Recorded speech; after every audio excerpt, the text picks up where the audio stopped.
Young people dream about what they'll be when they grow up. When I grow up, I want to be an artist, a famous artist. I want to be a psychologist. I would like to be a forensic scientist. I want to be an obstetrician. Filmmaker. Broadcaster. I will be a politician. Writer. I want to be an architect. I will be a musician. I want to be a pediatrics doctor. But there's a gap today between where high school ends and dreams begin. A gap. Fewer and fewer are able to leap. Hard work and determination are not enough. High school itself is not enough. Students need more. Young people who only get a high school diploma make half as much as I could if I had a college degree. Today, a high school diploma isn't the end of learning. It's only the beginning. The first step to opportunity. We want students to graduate ready for college. Ready to master the skills they'll need to compete in the global marketplace. Ready to take this next step in their education. Confident that they can succeed. We believe that the heart of learning is the magic between teachers and students. When inspiration takes the place of memorization, and young minds rise to the challenge of understanding. We believe in teachers. In their talent and dedication. That we need to give them the support and tools they need to make a difference. Every time they step into that classroom. And that teachers, like doctors, lawyers, and other professionals, should be held to a high standard. Excellence is the goal. Transforming lives, the reward. And we believe in students and their families. That regardless of zip code or economy, neighborhood or obstacle, race or gender, every kid genuinely wants to learn. And when students show up ready to learn, they deserve to be taught. We believe we can and must make high schools reach higher. To open the door to opportunity. To give everyone a chance to leave their mark upon the world. Because everyone has a right to their dream.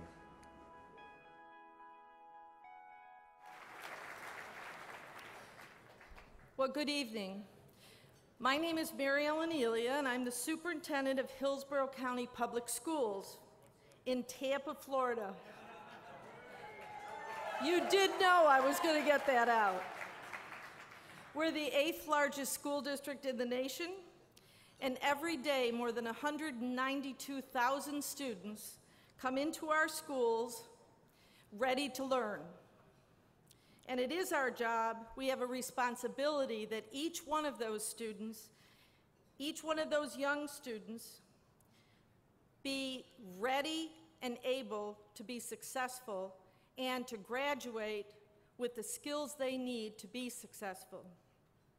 A couple of years ago, we were invited by the Bill and Melinda Gates Foundation to apply for a grant to work on making sure that every child in our district gets the benefits of effective teaching. Kind of the things that you heard in that clip. We knew that it would have a huge impact on our students, so we worked hard on our application, a long, arduous journey to success. I'm honored that we received $100 million as a result of the work that was done.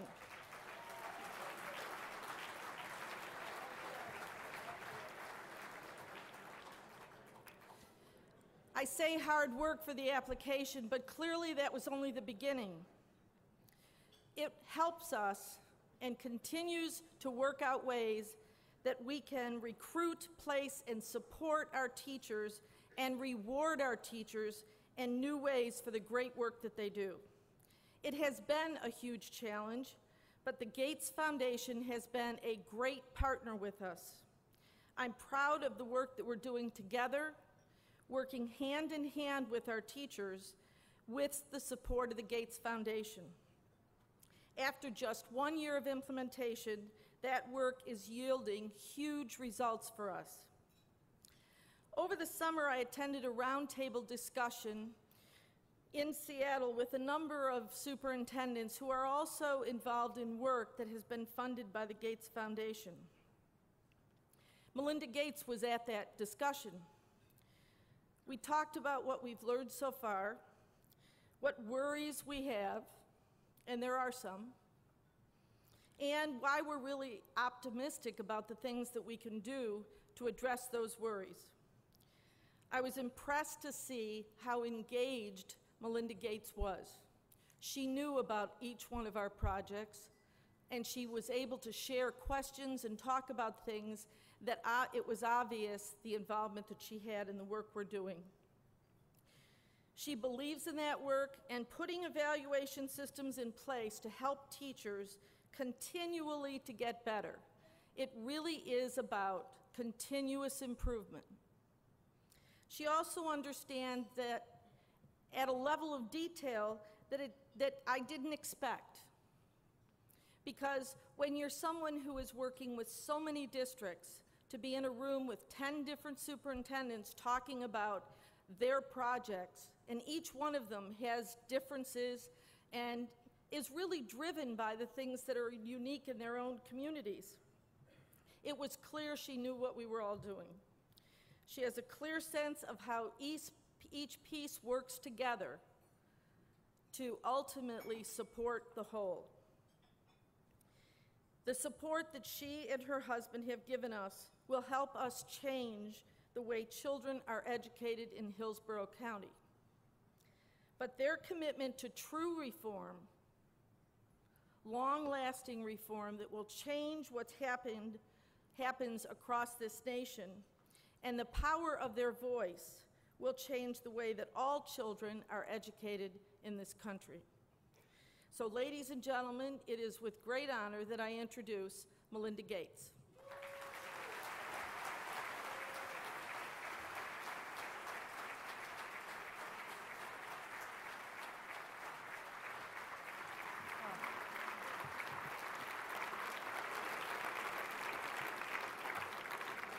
Thank you. That's very, very kind. I want to start by thanking Mary Ellen. You know, I've gotten to meet with her and a lot of other superintendents in this work, and they are really what inspires us to keep going and saying that a lot of the reforms that we're talking about in the American education system are possible. And I also want to thank Governor Bush for his leadership of taking so much of what's been learned in Florida and trying to spread that across the U.S. You know, I think there are, yeah.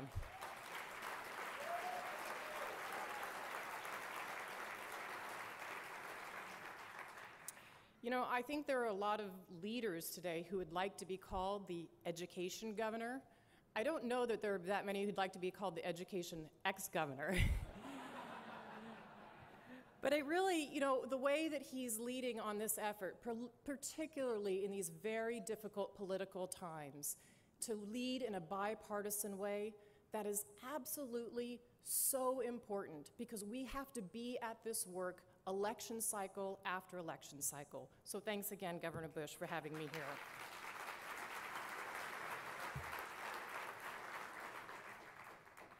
Now, I think a lot of us probably come to this work from very different backgrounds. That's my assumption.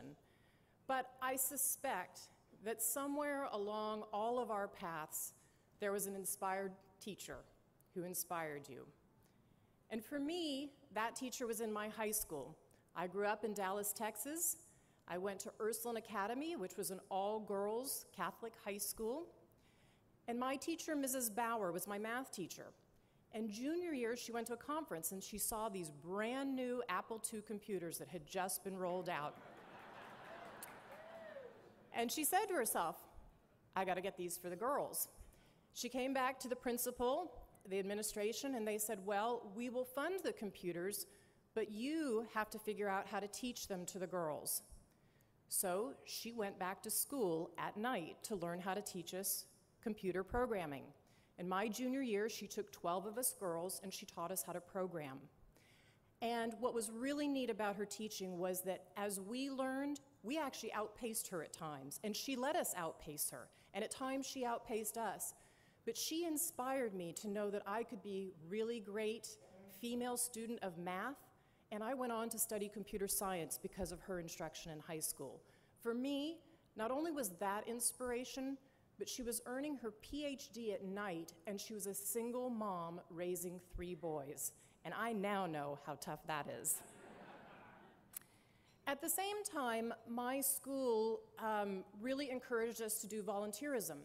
And so my senior year of high school, I volunteered at a public school that was about 4 miles down the road on Walnut Hill Lane, Walnut Hill Public Elementary School. And I got to see what instruction was like in a public school. I was in a classroom where the teacher had about 30 students.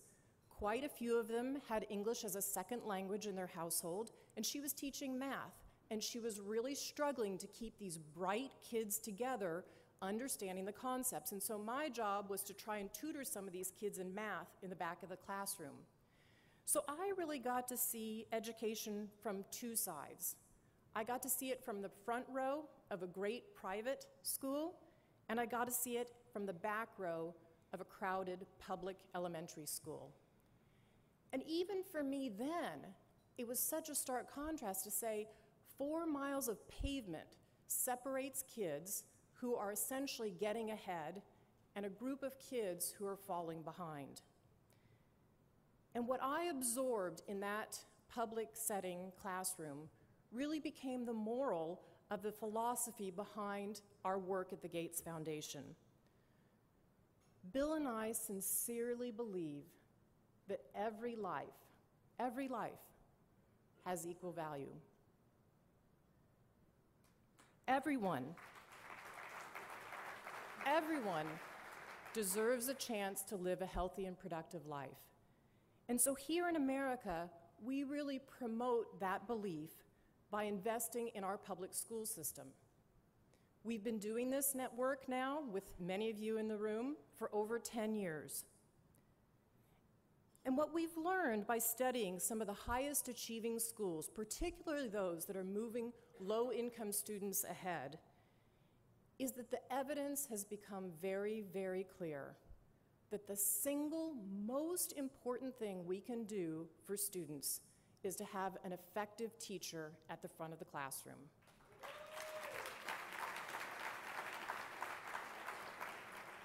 The data shows that students with great teachers learn 3 times as much in a school year as a student with an ineffective teacher. So to us, that suggests a really clear strategy. That is that we need effective teaching in every single classroom across the United States. So tonight, what I'd like to talk about is the cornerstone of our efforts to help all teachers in the U.S. become effective. I'm referring to the focused, consistent, high-level academic standards in math and English language arts, typically known as the Common Core State Standards. Now, these standards have been developed by education experts, teachers, and business leaders. They're based on skills students need to know to succeed both in college and later in their career. They're designed so they meet our international competition. And they're supported by the National Governors Association and the Council of Chief State School Officers. And they've now, I think as you heard earlier today from Governor Bush, been adopted by 44 states. But that's not enough. If the states adopt these standards, but they don't lift the courses up to align with the standards, that's going to be like us setting a New Year's resolution, but then not doing anything to make sure that we achieve it later in the year. And that would be a terrible loss, because the Common Core, if we implement it properly, it really can become the pillar of school reform in the United States. So let me explain why. Well, first, the standards are set very high to prepare all our students for the real-life tests that they're going to have for life after high school. Now, these standards, they're not based on opinions about what's needed. They're based on realities from research and from international competition. These standards, if implemented properly, will finally make good the covenant between schools and students. If you learn what we teach, you'll be ready to succeed at the next stage. That covenant isn't honored today in most of our high schools. I think maybe a lot of us in the room, think about those college students who go on to take the SAT and the ACT, and they attend a four-year institution and they live on campus. That is only a small fraction of our students today. More than 7 million students are enrolled in public two-year colleges. Now, when they go to a two-year college, they take usually a test that's either the AccuPlacer test or something like it. And that test is going to decide whether to place students in their college-level courses, whether they're ready, or into remedial classes. And guess what? Half of the students who enter remedial education will not graduate 8 years later. So they're paying in college for what they should have learned in high school, and the chances are they're not going to graduate. That's why people call the remedial education the Bermuda Triangle. It is. Students go into the Bermuda Triangle of education and they never come out. It's an appalling waste of human potential when you think about how many students are going through that kind of system. And the very fact that a test like an AccuPlacer test exists is proof that we don't teach the right things in high school. So the Common Core can end that if we implement it. Now, the second feature of these standards are focus. The countries that beat us in international math competition, they don't cover more material than we do. They focus on a fewer number of things, and they use the extra time that they have to teach each topic much more in depth. That's what we're doing with the Common Core, and it's a very big change from what we're doing today in the education system. So far, we've basically been a mile wide and an inch deep. A study of the standards in California found out that it would take 30 years to cover everything in their standards. Now, of course, not every concept in those 30-year curriculum has the same importance. A few you've got to think are essential and a few aren't. So what the Common Core does is it urges us to focus the great majority of our students' time on these essential concepts that are super crucial to learning. They want to make sure that we're learning next year's concepts. So whether it's multiplication and division, to working with fractions, to using ratios and proportions in math, these topics build on one another, so you're building to the next year's learning, and it's a staircase of crucial steps that help build higher and higher skills. Now, in English language arts, the research has shown that the single most important predictor of student success in English language arts in college and career is the ability for them to read complex text. This is the master art. So the Common Core's approach to reading is really quite simple and effective. Students should take text and they should read it, read the text. They need to understand it. They need to be able to explain it, apply it, analyze it, draw inferences from it, and cite evidence from that text at ever higher and higher levels of complexity, with greater and greater independence as they move through the high school years. That is the core of the core for English language arts. Now that applies to whatever you go out and do for the rest of your life, whether you're studying law or you're learning science, whether you're repairing a car or you're writing software. I don't care if you're majoring in literature or you're master America's founding documents. All of those cases, you need to be able to read the text and really read it and understand it in the way that we're describing. The ability to read complex text opens the doors to absolutely everything.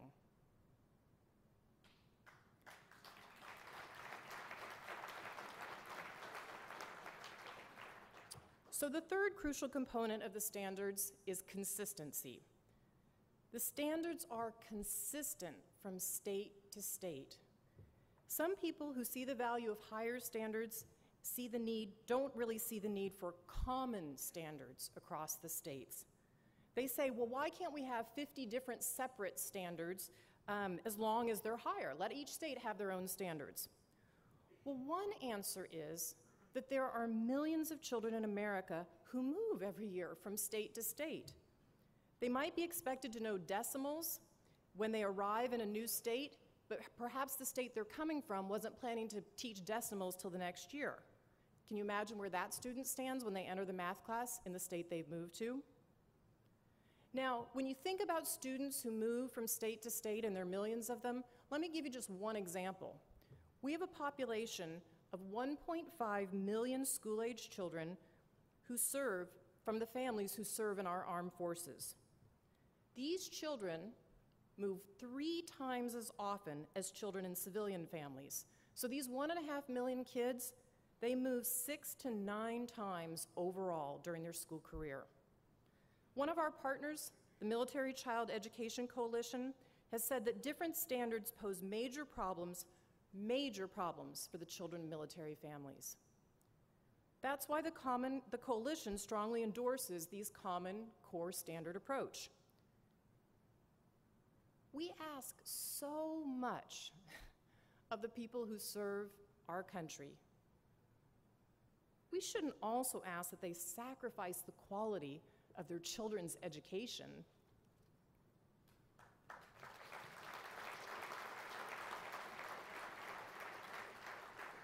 So helping children who move is a crucial advantage of the common standards. But the most important for keeping standards consistent from state to state is this one. Common standards accelerate innovation of all kinds. If you hold people to accountable high standards, you set them free to find all kinds of new methods. But when you can't hold people to high standards, you tend to dictate the methods instead. So you dictate things like how many school days there should be, how many hours of seat time, how many students in the class. And dictating methods freezes innovation because as a teacher or a school superintendent, you're not allowed to try anything new. But on the other hand, if we have a common metric and the freedom to choose a new method, teachers quickly see if someone else out there has figured out something better. And a breakthrough approach in one state can instantly be shared in another state. So let's say I'm a beginning teacher in a rural area of a small state. I'm about to teach equivalent fractions to 3rd graders for the first time. There's so many options. I could draw a diagram on the board, I could pull out 4 quarters and say these equal $1, and I could teach it that way. But how do I know which approach for teaching these fraction concepts works the best? Well, if my state has implemented the core standard, I should be able to consult an online library where I could watch videos from teachers of the year, not just the teacher of the year, but teachers of the year in every single state. I could see 50 great ways of teaching equivalent fractions and then pick the one that I think is going to be best for me to teach to my students in my classroom. So we've had this common technology to do that for years, but we haven't done it. In 2002, the U.S. Department of Commerce ranked major industries according to their level of information technology usage. Education finished dead last. Well, why? In part because these fragmented standards make it really hard for technology companies to sell into the education market. Let's say there's a software genius with a passion for education who develops an amazing tool that teaches kids advanced math concepts. Maybe somebody like Saul Khan. But you know, the market hardly even notices it and the kids hardly even notice. If he goes in with his software, a kid hardly even notices what they're learning because they're also sometimes being so entertained. But if that software entrepreneur tries to sell their software, every buyer today is a small buyer with a different standard. He can only sell his software into a couple of states that maybe have the same standards today. And in the end, it just doesn't pay for them to create the software. So one of the great strengths of our American society, our agile, innovative, capitalistic system, is not able to generate new tools that can serve our public schools well. The history of technology shows us the power of common standards to spur innovation. In the pre-internet days, there were absolutely scientists who were networked up in little pockets and sharing information amongst themselves, but that's all it was. They were small pockets of scientists sharing that information. But once there was a common computer language that allowed all the computers to talk to one another, no matter what hardware or software was being used, that made the internet possible. And look at the huge historic surge in innovation that's come about because of that.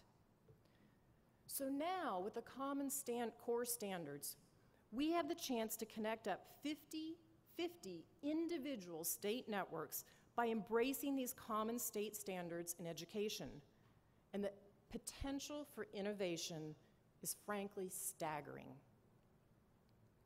Right now, one project our foundation is excited about is the work of a company called Acutus that teaches information technology to U.S. Navy personnel. A study matched graduates of a 16-week Acutus training program against experts with 15 years IT experience. The Acutus students had no prior IT background, and they were not college-bound students. Yet in all categories, the Acutus students dominated. They learned in 16 weeks what others had learned in 15 years. Now that company is looking to apply that technology to teach 8th grade math skills to students who've fallen behind. If they can write a program and market it to the whole country, it could change our whole idea of what could be taught in our classroom. This is just one innovator, and it's just the start. So in spite of all the advantages, there's still some resistance, which we understand, to the Common Core. But I believe much of it is born from the suspicion that common state standards are meant to be national standards and will inevitably become a national curriculum. But let's remember something here. It's the states who are leading this effort, not the federal government. The Common Core state standards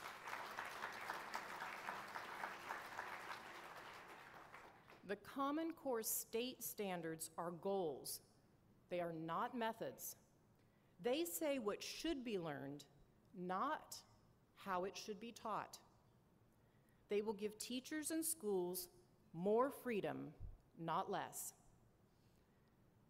So I've been describing this change that's underway in America as school reform, but that term is really too tame for what's going on.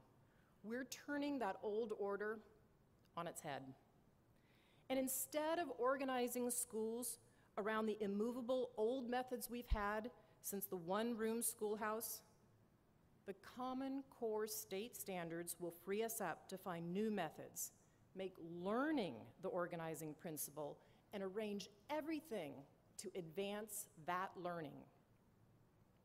I hope you share my enthusiasm and are eager to be part of this. I believe it's the most exciting thing to sweep schools in our lifetimes. We can't say for sure how much more our students will achieve because we've never aspired to remove so many barriers at once from the education system. But we do know it will be thrilling to see America rise back up in international rankings. And I know I'll cherish the day when our politicians are fighting over who deserves credit for our schools doing so well and having so much success instead of who deserves blame for their failure. Thank you.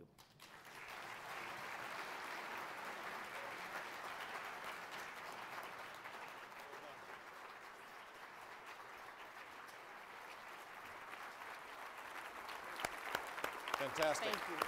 Thank you. Thank you, Melinda. If I'd known you were going to give such a wonderful speech, I didn't have to give my speech in the morning. I heard you talked about Common Core. No, yours did a lot better than mine, and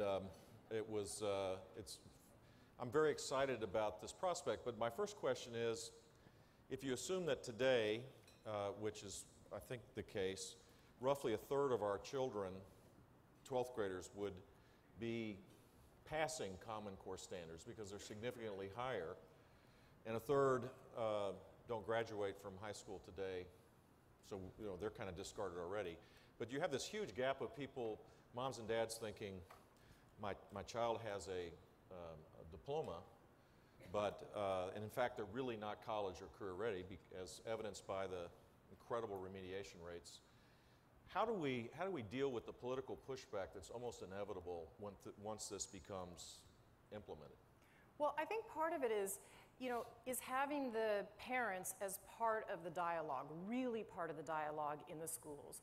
And when they start to see that their kids, I mean, we need to see a few cohorts of kids go through this, where, yeah, you're absolutely going to see some kids aren't achieving, but when you start to see cohorts of kids who are going into college and not needing remediation and actually able to get into college and succeed at college, I think it's going to flip the parents' perception of what we need in high school. And we're already starting to see small pockets of that.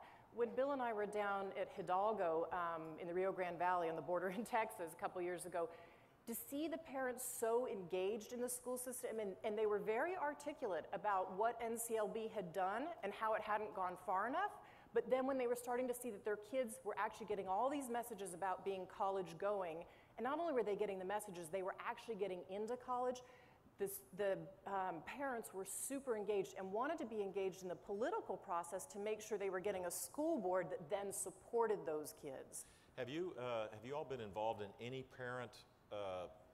any of your fantastic philanthropic efforts, any successful efforts where you've accelerated parental involvement? Because that's one of the real challenges, I think, is that parental engagement seems to subside, and it's not just amongst, everybody says, well, that's just only poor kids where parents aren't involved. I frankly think this is a problem of complacency that goes beyond just kids in poverty and their parents. I mean, have there been success stories that you all have been involved in that could be replicated and scaled?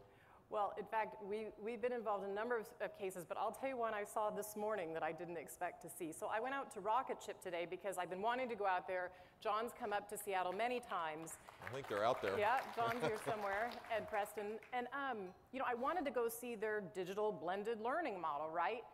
And I came away very impressed by that, and I learned a whole bunch about that we can talk about. But I'll tell you, one of the things that shocked me and that impressed me the most is how they are engaging the parents in the dialogue, and how the parents have a contract with the school that they need to give a certain number of volunteer hours, and they need to be engaged and involved in the schools. And once the parents are involved and they're seeing their kids do well, these parents are banding together and they are going and trying to change the school board in their area, because they're saying, it's not enough for my kid to get a great K through 5 experience. And these are mostly Hispanic families. To get a K through 5 experience, I need a good middle school in my district. And what is it that's holding back? Why is the political leadership holding back and not expanding the charter compact to let a great middle school in? To me, that's real parent engagement, and that is exactly how I think you'll start to flip this system. So amongst us here, we got about 750 people, I think. They're still out there, yep. Mm-hmm. I'd say 250 of them are state legislators, state senators, state house members, policy advisors to governors, state school officers. We have all the chiefs for change, or all but one out there. And then we have people interested in reform beyond that. What are the 2 or 3 things that, since they're all fired up, hopefully, to go back to their state capitals whenever their next sessions are to implement change, what would be the 2 or 3 things that you would suggest would be starting points to really kind of accelerate a reform agenda? Well, a few things. You had 72, I think, this morning, right? Yeah, that's true. I probably can't speak to all 72, but the 2 or 3 that I would pick out were, first of all, making sure that you have charter laws in your state that allow lots of high-quality charters. We need those. They are models of where we can go. They point ways of light.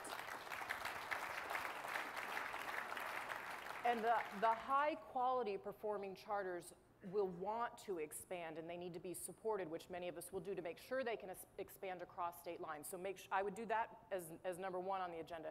Number 2 is to make absolutely certain that your schools are supporting an equity agenda, supporting all kids, because so often these schools, as you know, you know, they support the high-performing kids, or the kids, you know, from the right zip code, but not all kids. So I would say that.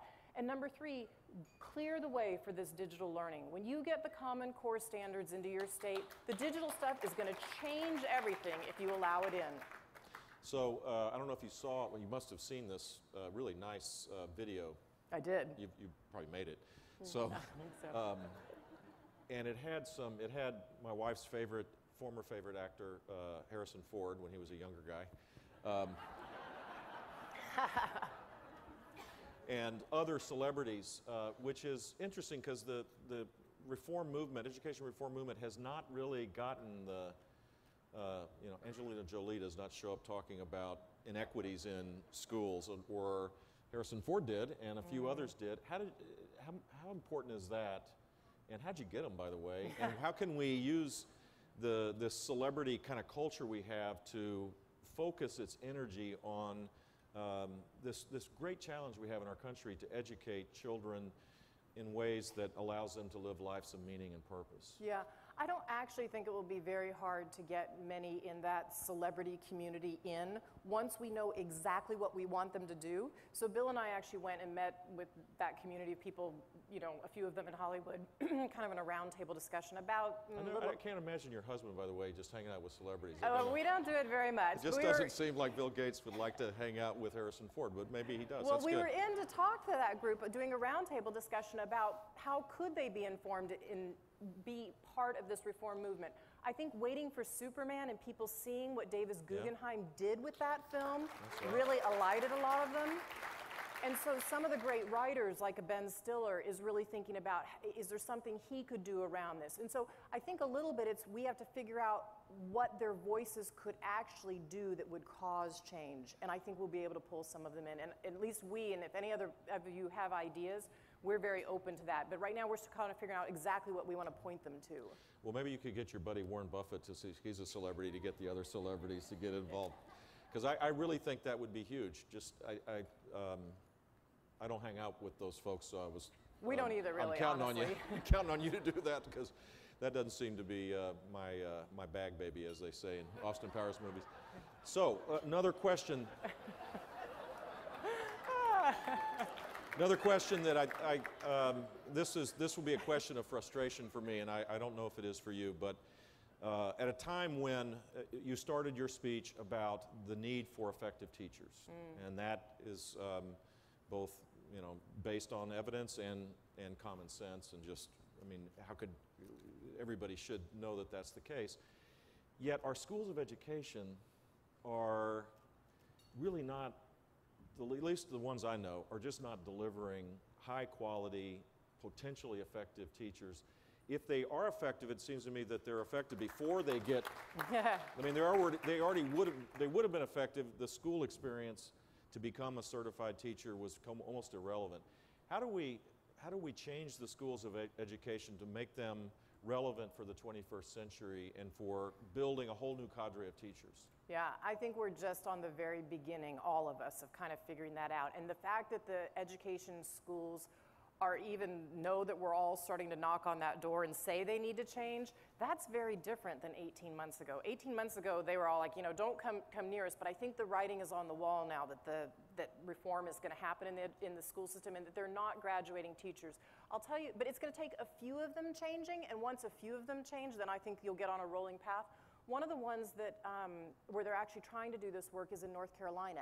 And the way they're getting at it with UNC is they're saying, look, you know, the great teachers in our state, or the teachers who come out of the education system, are really the one teaching our students in our state, and those are becoming our kids who are employed in our state. So how can you not have a college that's educating our teachers for our states who are going to educate our kids? And so I think, again, it takes leadership from levels of university presidents saying, we are, by gosh, going to do this, even if there's a lot of resistance here, and we're seeing that at UNC. Have you seen, have you met Michael Crow at Arizona State University? I know of him, but I haven't met Oh, him. you got a fan club? He was frustrated with his own school of education. He was the president, and presidents don't have as much power in this feudal university system as superintendents would in the K-12 system. And so he closed his school of education and built a new one from scratch that was trying to achieve this. And that's a kind of leadership that doesn't happen often and hopefully will be replicated. So 5 years from now, we've talked a lot today about digital learning, and Saul Khan got us all just fired up. And by the way, thank you so much for the jump start for his initiative, because he is going to be... He's amazing. You know, I cried like 10 times when E.T., my son Jeb's here in Columbia will verify this. I cried 10 times when I saw E.T. I lost tears. I had no more tears in my tear ducts. I am so inspired by this guy. I'm going to cry right now thinking about it. And we have systems in place today that impede young men and women that really are inspired and smart and capable of turning, as you said, education on its head. So, and we're working on this. We're going to try as a team to change these laws over a hopefully short period of time. But where do you think we'll be 5 years from now in this process of using the power of technology to really improve learning? We could be so much further than we are today. I mean, when you take Saul Khan, he's a unique talent, but I promise you there are another several thousand of them out there. Exactly. And when you light them up in a way that they know there's a market they can sell into, you're going to see all kinds of digital tools that we've never thought of before for ways to teach algebra. And not only that individual module of algebra and the whole course of algebra, but then linked into a digital dashboard. So I, as a teacher, can look at those Common Core standards and I can say, okay, here's, my kid, Joe Smith. How is he doing on every one of those metrics? And where is he or she along that learning path? And I can literally intervene right there to say, okay, you didn't understand that module that was taught in the technology piece. Let me group you right now with 2 or 3 other kids. We're going to pull you aside. We're going to teach you at a table. We'll learn. And so you get the really deep teaching and learning going on. And those groups will reform during the day depending on which kids are getting that lesson or module. We're seeing little bits of that. You're seeing it today in some of the great schools that are already doing this.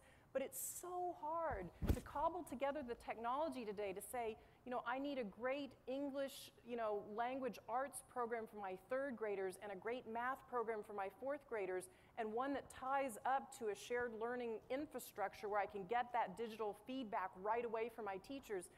That is really hard to do today. There are few people doing it, but we can make that so easy.